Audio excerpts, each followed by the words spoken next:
Wow, that was the voice of one of hip-hop's pioneers, one of hip-hop's pillars. If it wasn't for him, we wouldn't be the type of hip-hop that we are today. First came on the scene as GrandMixer D.ST. This man is credited with helping to popularize DJing throughout his scratching on Herbie Hancock's single Rockit. That clip you heard was from the Scratch documentary back in 2001. He's a musician. He's the first DJ to use the turntable as a musical instrument. He's been on the show. This is my brother. This is family. I want to welcome him back. Give it up for the one and only GrandMixer DXT. Wow, welcome back. What's good? What's good? Yes. He didn't come alone. Came with the first rapper ever signed to Motown Records. Track master aficionado. Beat boy and aerosol can artist. Give it up for the one and only Rich. Nice. Great day to be alive. Absolutely. Great day to be alive. If you don't know what I'm talking about, when I speak on the Herbie Hancock single "Rockin' It," which came out, that was in the July 1983. July. 40 years ago last month. Rockit. Yeah, it's 40th anniversary. Rockit. You was D.ST at that time, right? D.ST. D.ST was the guy who did this.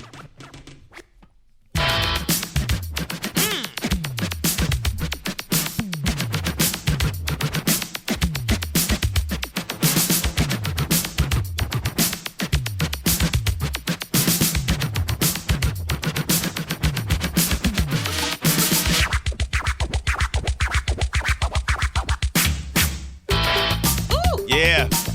Yes.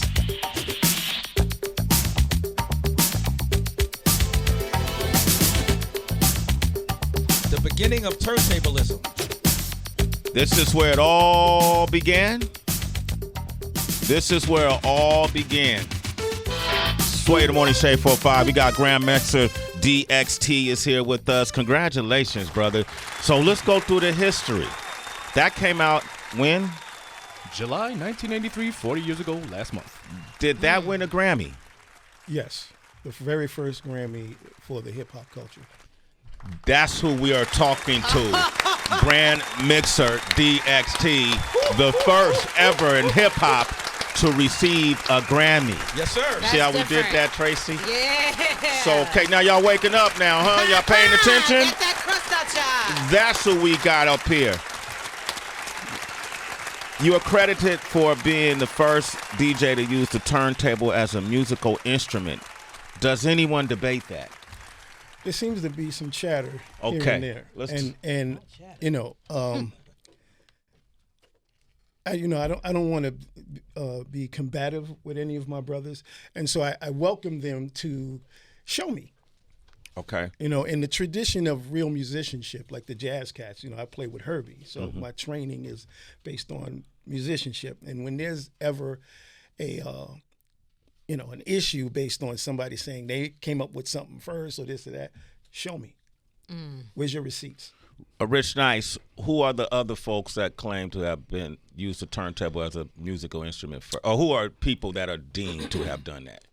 Sometimes because I think people don't know the full history and haven't taken the time to do the research, they'll say names like Grandmaster Flash, or they'll say names like Grand Wizard Theodore, or other DJs that come from the era, because sometimes a narrative is painted, especially when the person who did it is not in the forefront saying, I'm the one who did it, I'm the one who did it. Yeah. Then sometimes what will happen is, in conversation, someone will say, because you used it as a musical instrument, you're the first one. And then they grab that narrative and run, not realizing that GrandMixer DXT is the one that started with it as an actual instrument.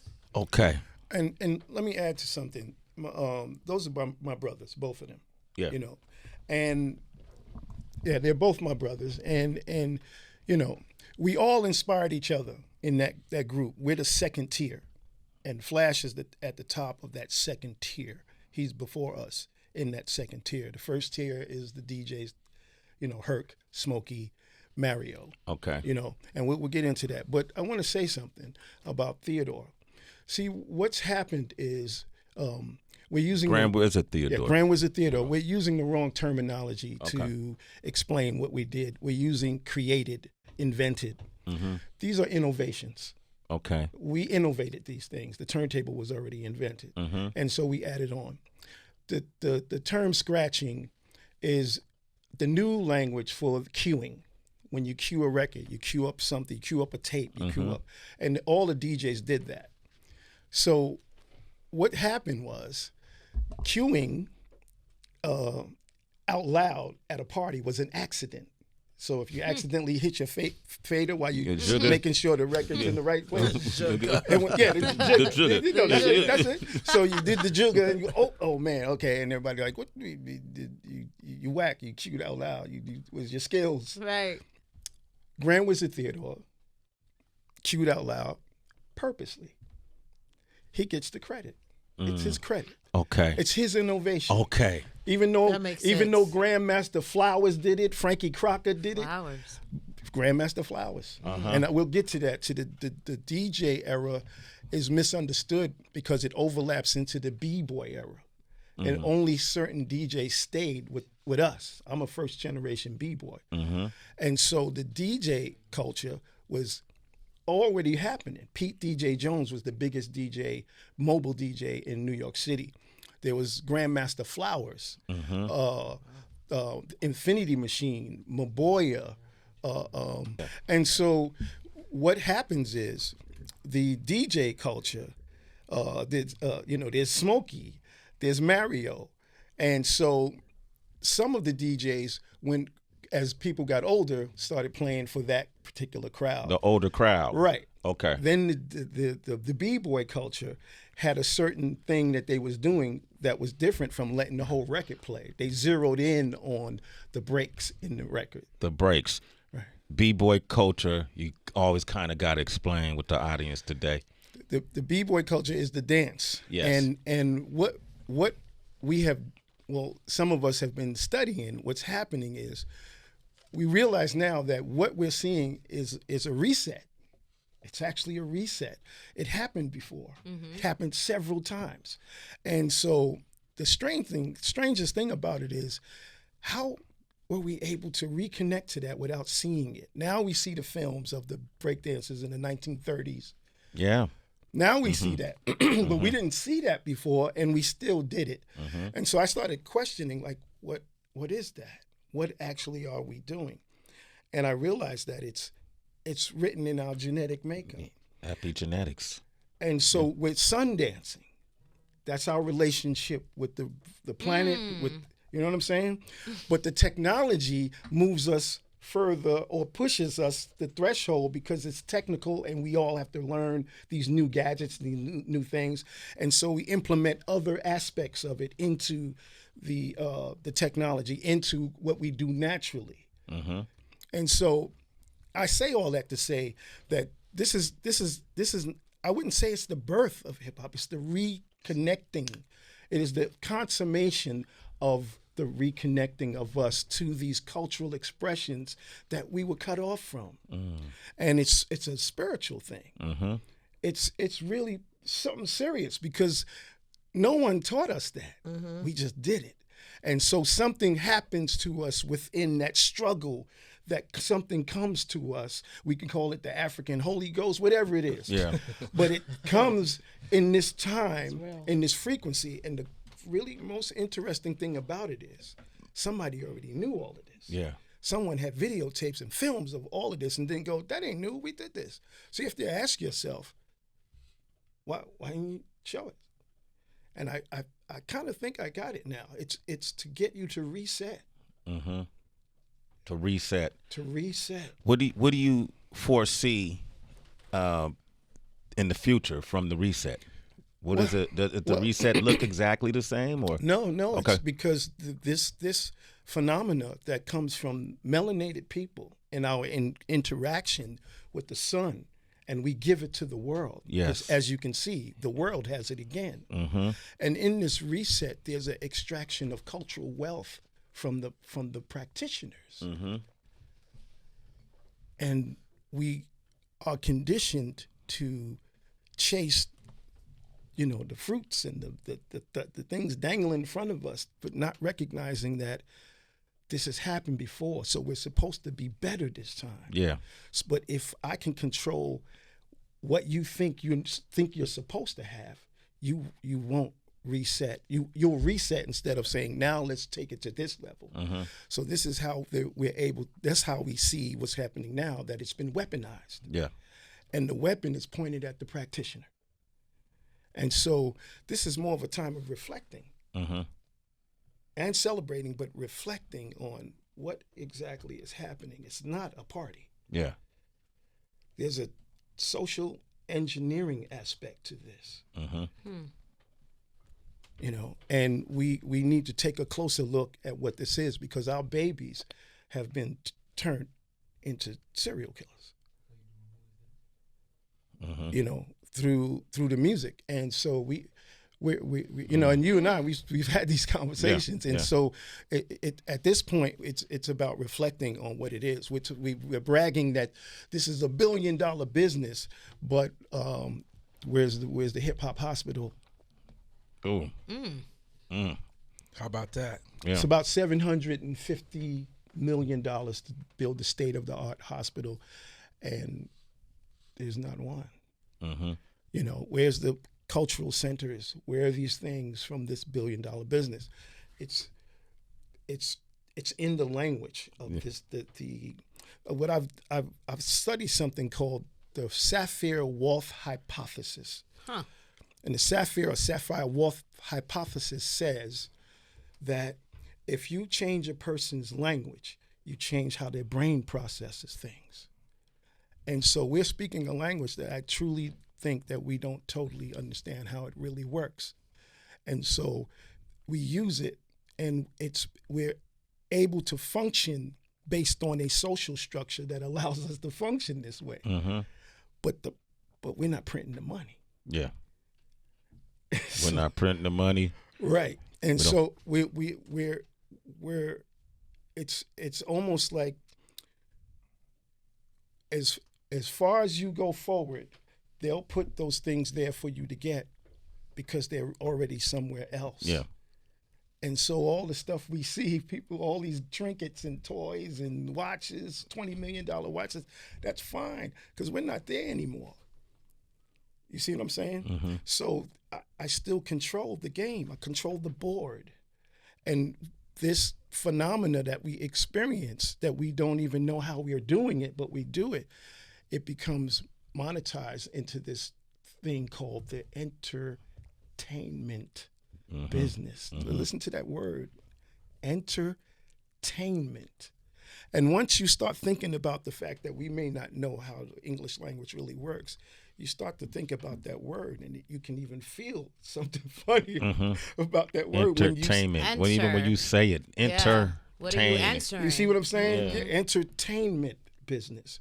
And so, again, this is a time to reflect. Right? Yes. 50 years, and where are we? Yeah. I want to talk about some. Thank you, GrandMixer DXT. That's giving you something to think about. What's that? You were studying what? The Sapir-Whorf hypothesis. Look that up. I want to ask you a question. Source Magazine in 1992 did an article about what they called the Big Three, the King story, and they deemed the Big Three, I believe, Africa, out of hip hop, the Big Three, big names, big figures, big people out of hip hop was Africa Bambaataa, Grandmaster Flash, and Kool Herc. What did you think of that article? Were you ready? Well, that's a big Otello, should I say? Okay. So, let me just tell the story. So, there was a photo shoot, and because I'll come back around to it because I went along with that at first, like everybody else. We all just went along with it, just following the narrative, because we wasn't in the know of understanding what these things are. Like there's a photo that we took for the Source magazine, and we rushed in to take this picture. We was doing these meetings, and then we rushed in to take the picture. And we just went in, took the picture, and then when I got the print back, I looked, and the backdrop was a jail cell. And you know what I'm saying? Wow. Yeah, the backdrop is we're in a bullpen. And it was like, hurry up, we need to get this picture. We need to take this picture. We're running out of time. It's me, Baby, Damon Dash, Crazy Legs, Mobb Deep, Chuck D, and we're in this picture.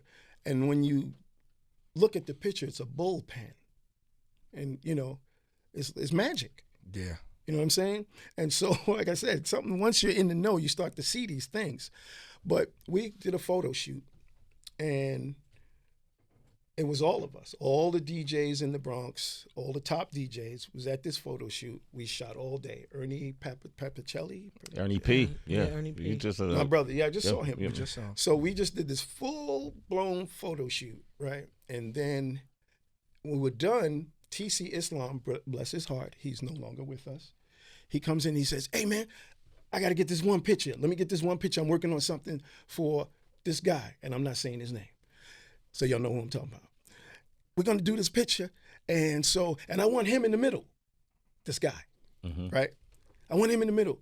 And so they took this picture, and everybody was like, okay, cool. A few months later, the Source magazine comes out with this picture, that picture, and it says the founding fathers of hip hop.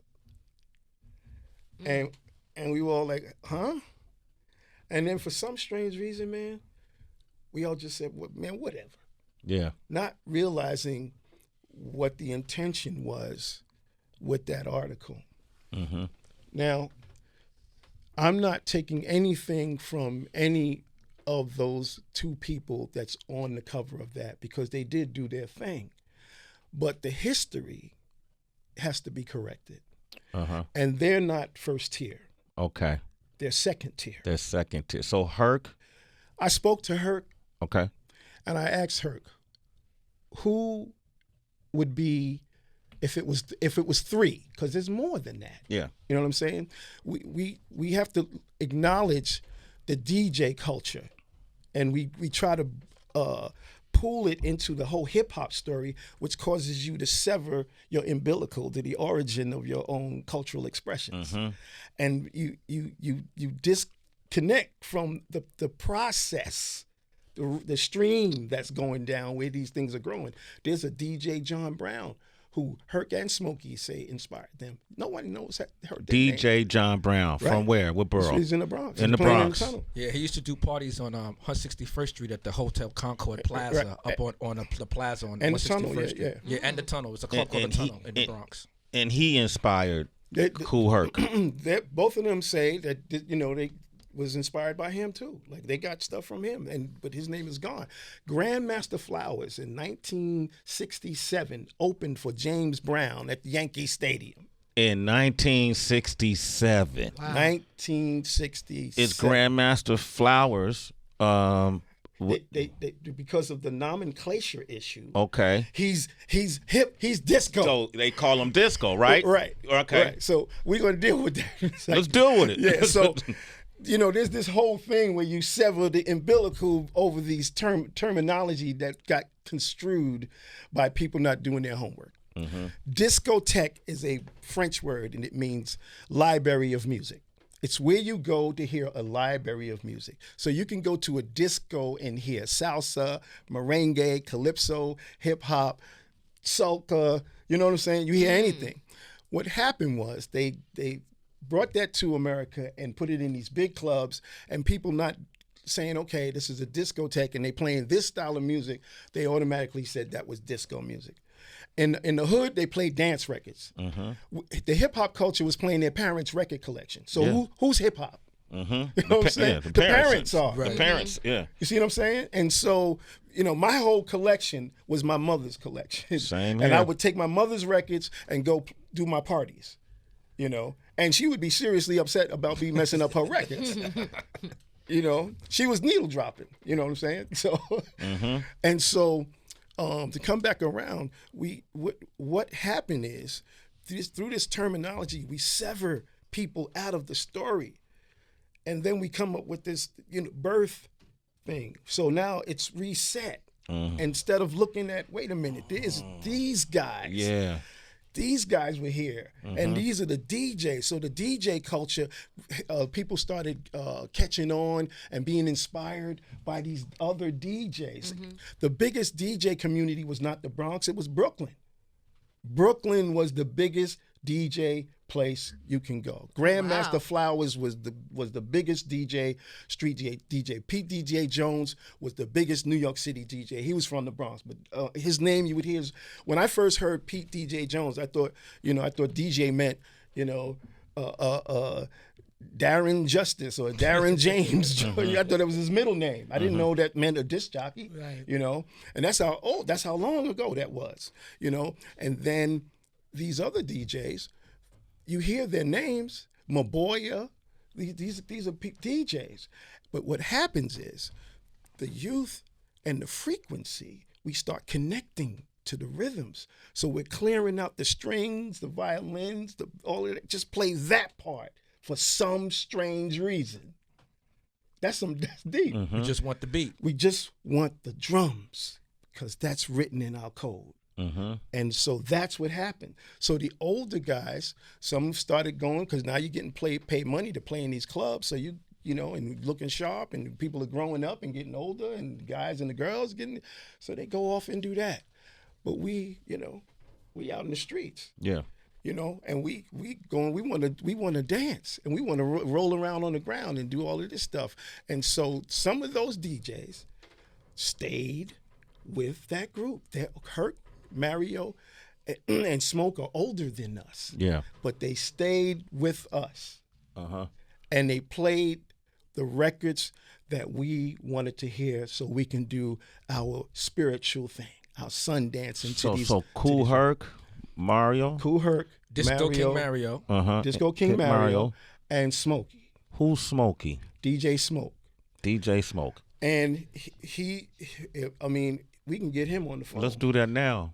All right? Yeah. Okay. Guys, I don't have this Let's number. call DJ Smokey. Okay. Yeah, we need the number. You can call DJ Smokey right now. Yeah. Guys, I'm Smokey just meeting Smoke, yo. Why y'all look at me like I'm about to dial this number, right? Smokey, call up. I'm going to use the force. Give us the number. We'll call him on our phone. All Okay. right. But let me do this, man. So there's this whole thing about the disco thing where you sever DJs off the list. Oh man, there was this guy on social media and he was cussing me out. Like, what you talking about, man? His name is DJ Disco King. What are you talking? It says it in his name. He wasn't playing hip hop. He was playing disco. Dude, 99.9% of all hip hop flyers say disco on them. And according to my brother Paradise Gray, the first flyer with hip hop on it was in Brooklyn. Allegedly. No, the first one they found so far. Right, The oldest flyer so far, Paradise has it. It was a flyer in Brooklyn. Paradise from X-Clan? Yeah. Brooklyn. Wow. And so to say that they don't count or this don't count because it's disco, let me give y'all an example of why that's wrong, because we played the same records. So let's play I Can't Stop. And this was a hardcore Kid Creole's, this was Kid Creole's record.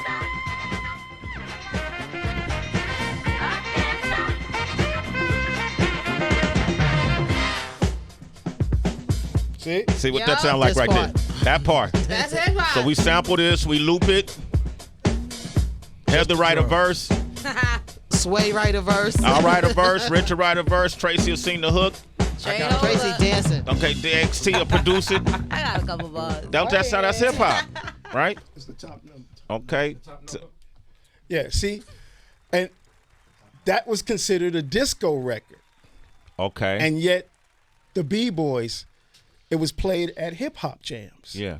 And so that's the argument. The people are severing themselves from understanding it. It's all the music was the music. It was all dance music. Disco was a term that got connected to the dance music of that time.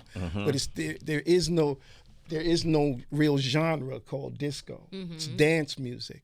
Okay. One of the favorite, put on Frisco Disco. And this is a classic hip hop joint. It's a disco record.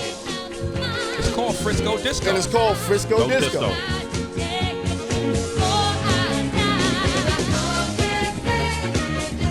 Oh, this? Yeah.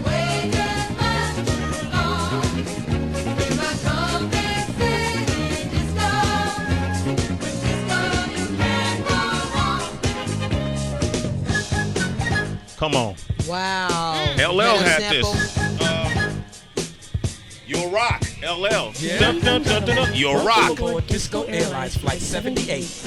Our captain says we'll be flying very high, but oxygen mask will not be necessary. Come on, Rich. I grew up to this. You see what I'm saying? Yeah. Yeah. There's confusion because of not understanding. Do your research. Do your research. Do your research before you And quit talking bullshit. right. So to say, oh, he ain't hip hop. Yeah. That's a term. That's terminology. It's music.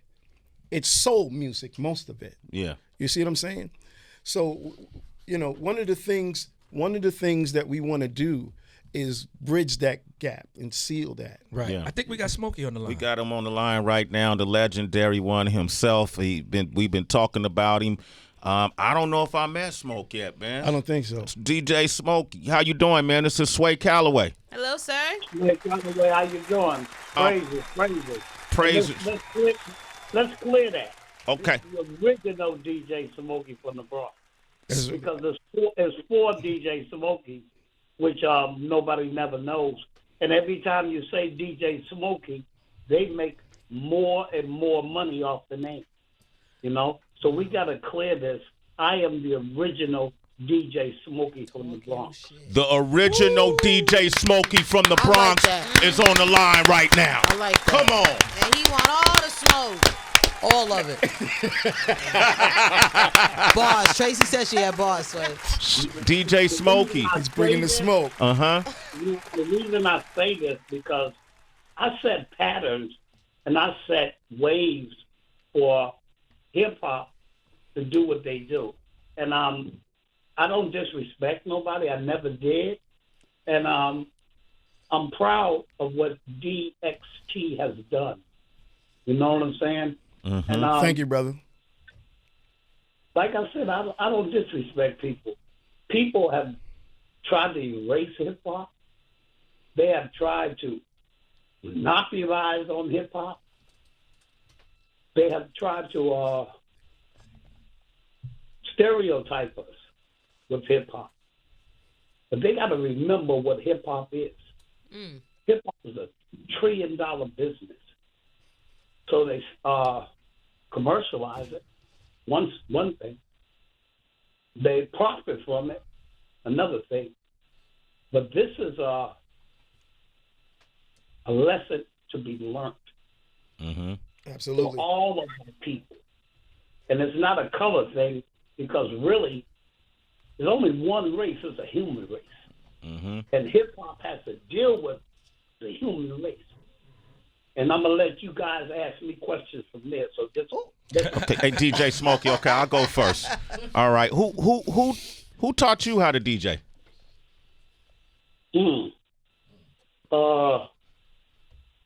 Wow. Or who inspired you? Okay. Taught me how to DJ.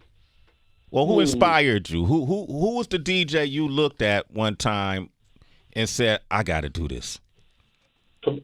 Flowers, Plumbers, PGJ Jones, Charlie. He was a junkie in Bronx from the puzzle and the tunnel. He was a what? A jockey? A junk. A junkie. I'll say it. I'm sorry to say it that way. I'm sorry to say it that way. Yeah. But I'm bringing it to you real. Mm-hmm. He was in the 70s. He did heroin. And I have to say this to keep it clean. You know, in case somebody else said, oh, man, that guy was a junkie. No, I'm telling you the truth. But he was a functional one. He died of an overdose. But I was proud of what he did in the tunnel in the 70s. See, everybody's saying this is the 50th year of hip hop. No, they're missing 3 years. I'm the first one to tell you this. Like I said, I'm not stepping on nobody's toes. You asked me who taught me how to DJ. Would you say those same DJs you named also influenced the other DJs in the Bronx? Saying this because, when I came to New York City in the 70s, running, following my moms, first of all, from Washington, D.C., because they had just killed King in 68. And I was very confused coming to the city of New York. New York, they had to name it twice. I went to Taft High School, and I'm adventurous. I used to go to Empire Boulevard skating rink. I had some Douglas Snyders, and there was a DJ out there, DJ Jones, I think it was, and I was fascinated. My sister was let's go there. She was a cheerleader. Also, she was a roller skater. That's how I went to Empire Boulevard.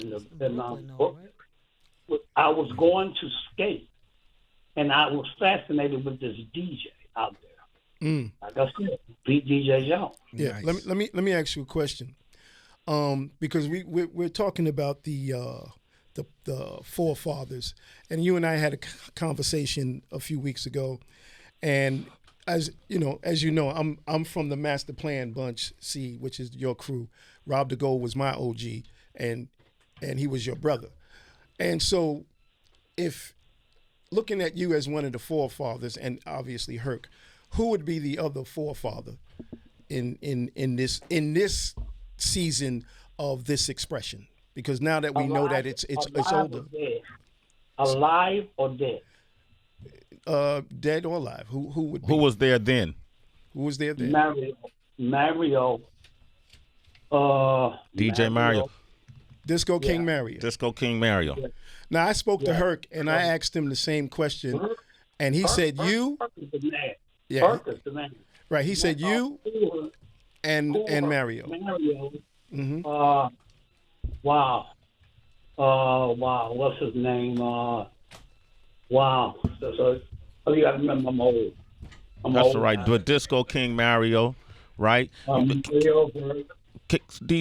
Smokey, can I ask you a question? You got to give my brother Flash. But he's after us. So Flash came in really like in the late 70s. So hold on. Okay. Mario. So was Flash down with you at some point? Yeah. I'm not going to break that monopoly because Flash is not here to really, most people talk about people and they're not there to defend themselves. So I'm not that type of person to just talk about people without them defending themselves. So, yeah, Flash was in the same neighborhood because I really started in the west side, but I moved to the east side. And Flash was a break dancer, him and Melvin, or Melly Mel rather. They were break dancers. Flash and Melly Mel used to break together. Yeah, they used to break dance. They were break dancers. I challenge Mel all the time, and he don't want the smoke. They'll probably never tell you that story. And Flash was so impressed with what was going on in the time. I don't know. I'll let him tell that part of the story because I would like to sit at the round table with all of it. That's what I would like to do the round table to talk about everybody. I want to be there. Where was Bambaataa at this time? Like I said, I'm not going to put the pressure on nobody. Okay. But yeah. Okay, DJ Smokey, can I ask you a question? This is Sway. You said that hip hop, they say hip hop is 50 years old is wrong. You said they missing 3 years. Wendy, can you identify at what moment you thought hip hop began, and where was it and when? I'll say the change was like 1970. 1970. What was happening in 1970 that makes you feel this way? Our soldiers were coming home from Vietnam. We were tired of hearing disco duck. We was tired of the disco ball. We was tired of what we heard on the radio. And that's when the Smokatrons came about. We were tired of not being able to go through neighborhoods without getting trash cans thrown off the rooftops. We was tired of the gangs. So it was some kind of way that we had to express ourselves without fighting each other. So all this and the stress and strain. So what could we do to calm that down was to build a party environment where we all could hang together, Puerto Ricans, blacks, Jamaicans, whatever, come together. So basement parties, night parties, club parties, whatever parties. So did you go to John Brown parties? yes. But I'm trying to let you know in the 70s, we had these parties where if you were going with a certain girl and a brother didn't like you, you express yourself in breakdancing. Or we didn't call it breakdancing back in them days. Right. We called it like stomps. Right. Hey, Smoke, I got this question that and I want you to. I always wondered about your incense, and I wanted to tell them this story about the night. And no disrespect to you, that you got blown out the building by Kool Herc. I was there. What, y'all had a they had a battle? Yeah, Herc blew him out the building. And all due respect, I was there front and center. I was there. Go ahead, I'm always laughing about that. Yeah. But let me tell y'all. I'm gonna tell the story real quick. That happened though too. Yeah. But so check this out though. Check out what they did. So Smokey is playing, and I'm gonna come back around because for me, Smokey was bugged out. He had on hot pants. I couldn't figure that out. He's going to explain that shit. Smokey was wearing hot pants. Smokey had on hot pants. You was smoking hot pants. He had on a tank top and hot pants. And check it out. And this is, what year is that, Smokey? Like 77, 78, something like that? No, that was like 78? 74. So he had. I got raw. That's all I had to wear. He had. But check it out. He had incense. You know the cushion, the yellow cushion from the couch? Yeah. He had his turntables on that. And he had incense stuck in the cushion all the way around. So before I tell the story. Styrofoam. Yeah, styrofoam. Why did you. Styrofoam. What was the reason for the incense all the way around your turntables? Wow. Because now I'm not going to be in rude. Kool Herc spies. I'm playing on. Spies. He looks at the record. He put the incense there so you created can't. a fence. Yeah. A So fort. you can't look down over the record. So you couldn't see the label and see the song or the artist. That's funny. Leaning over the turntable because we got 5 turntables. I'm playing sound effects on one turntable. Mm-hmm. Other 2 turntables, somebody's mixing. So the other turntables, we playing Boeing, or somebody tell me a story. Right. Or you playing Richard Pryor, you playing Bill Cosby, you playing Dolomite. So while the other DJs, there's multiple DJs. So we had Octagon system. So Smoke. I want to say this because I can say it now. Right. There's a mode for DJs that you can hide your tracks when you're playing. Like they made a mode of that. What he's talking wow. about. Right. Yeah. So Smoke. DJ Smoke. I had a big TV amp with 8 channels. On 8 channels, you could play 2 things off each channel. Wow. You understand? Yeah. Now, while I'm doing this, it was so crazy. People had never seen this before in the streets. So now they're leaning over the turntables or leaning over the equipment, and their eyeballs is like recklessly looking at what we're doing. Right. So I said, I'm going to stop all this shit. I'm going to start with this. So he put incense. Did it work? Yeah, because I was like, yo, I can't see what he's playing. But so let me tell this story. Well, hold on. We got because we're right at the end, so we gotta get to. Go ahead. It's another Show. Okay. DJ Smokey, I apologize. We got another show that's about to come on the air. Do what you gotta do. Thank you very much for letting me come on your show, and God bless everybody. God bless you. And if you ever want to come up here live and tell some stories, you're more than welcome. This is a personal invite. I want to tell you, I got mad stuff to tell you, and all I can tell you, keep it real and keep it live. Thank you. We'll do that. God bless you. And DJ Smokey, thank you for your contributions as a pioneer, as a pillar, as a creative, as a DJ, as a man who once wore hot pants. And a tank top. In a tank top. Party people. Wait, but really quick, finishing the story. What did he say that night? Oh, so real quick, I'm gonna tell a story. So Smokey's playing, in the battle, one DJ plays for an hour, the other one DJ plays for an hour. So when it was Smokey's turn to play for his hour, as soon as he started playing his record, Clark Kent threw on Hustlers Convention. Hey, dig this lame challenging my game. Why, you must be out of your head, chump. Boy, I beat you so fast, you be peddling your ass trying to make back your bread. Cost you 5 yards a point to play in this joint. You can't come in on no humble. You got to show me your cash before we clash, and then me and you can rumble. First count out 30 grand, give it to your man. Likewise, I'll do the same. We'll use the extra 5 yards to tip the guards, and then we'll commence with the game. And then he threw on the rock. But that bad, and Smokey's still playing, but you don't hear him. Mm-hmm. Herc's system is so loud. Damn. That's mean.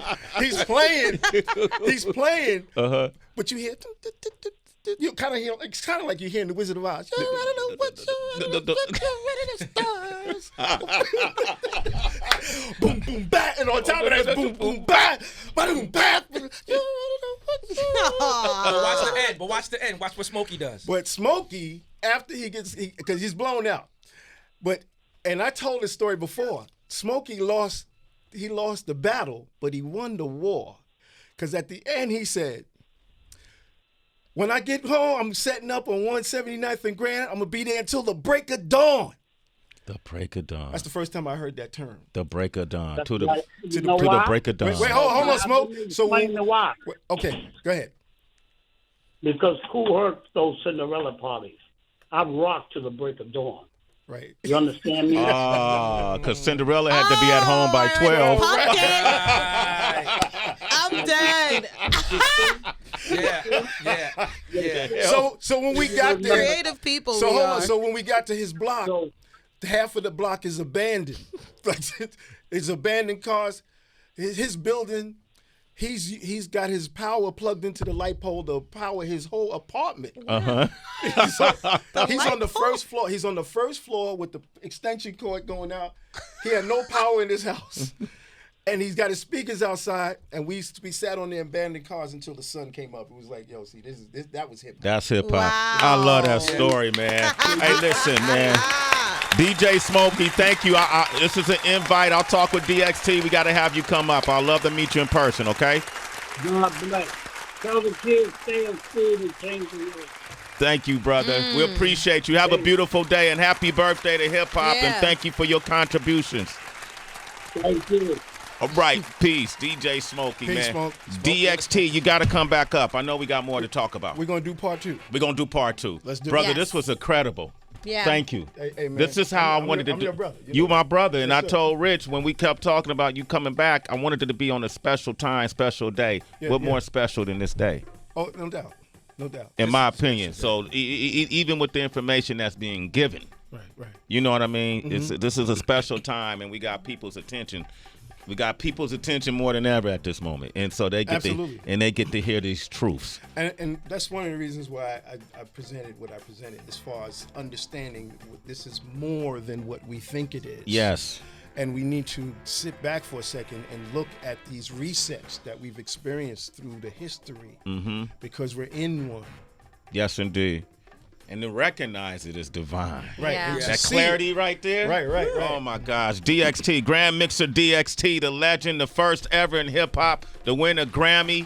Okay. First 2 Grammys. First 2 Grammys, first Yeah. DJ to use the turntable as a musical instrument, and much more.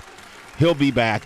Thank you to everybody who tuned in today, people who called up and shared your hip-hop experiences. Rich Nice, thank you for coming through. DXT, if they want to reach you, how can they reach you, brother? All social media platforms, GrandMixer DXT.